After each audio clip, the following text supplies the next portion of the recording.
आपको ना इस नौकर ने, यानी कि आपके बाप ने पढ़ाया लिखाया ताकि आप बड़े हों, अच्छा काम करो, बिजनेस करो और उसके बाद इस बाप नुमी नौकर को ना अच्छी सैलरी दे सको।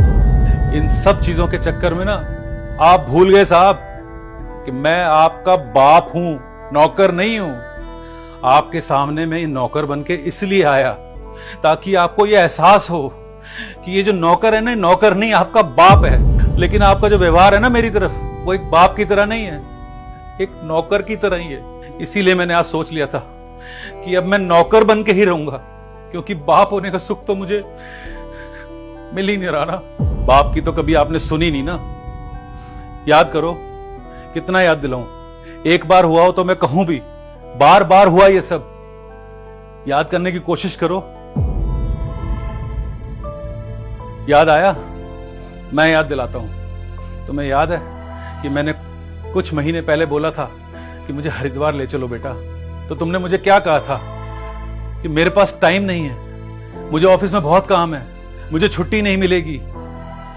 और बेटा 3-4 दिन बाद ही तू और बहू दोनों पहाड़ों पे चले गए। सोचो मेरे पर क्या बीती होगी कि एक बाप के लिए तुम्हारे पास 1 मिनट का टाइम नहीं है और अपने लिए टाइम ही टाइम।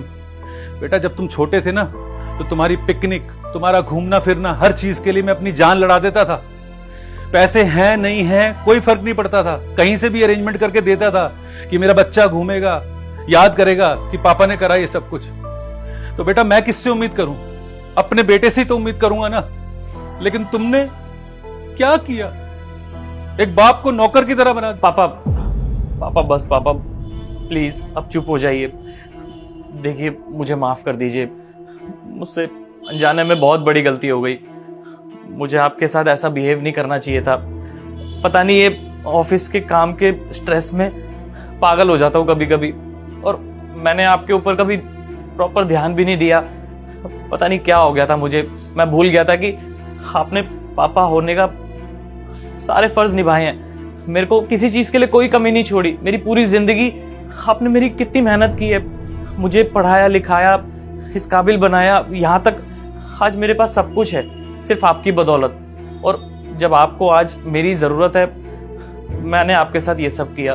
पापा प्लीज हो सके तो मुझे माफ कर दीजिएगा, मुझसे बहुत बड़ी गलती हो गई। पापा जी हमें माफ कर दीजिए, हमसे बहुत बड़ी गलती हो गई। हम अपने कामों में इतना बिजी हो गए कि हम भूल गए कि घर में हमारे एक पापा भी